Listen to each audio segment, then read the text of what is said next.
Hi guys, welcome back to my channel. দিনটা তো শুরু করলাম একটা কাঁচা আম দিয়ে। যা গরম পড়েছে, এই গরমে এই শরবতটা একদম পারফেক্ট।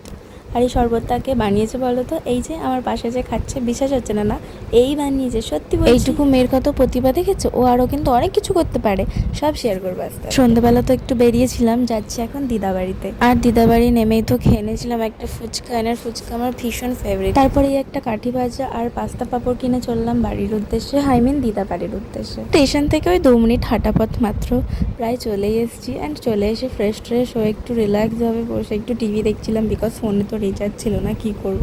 আর অনেকদিন পরে এসেছিলাম তো আলাদাই একটা শান্তি লাগছিল, কি বলবো, বিশ্বাস করো, আলাদাই। তারপর তো সন্ধ্যাবেলা খেয়ে নিয়েছিলাম গরম গরম 1 কাপ চা।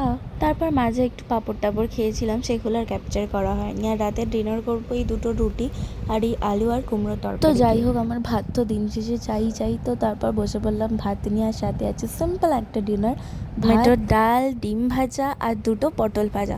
তো চলো এই একটা সিম্পল বাইট নেওয়া যাক।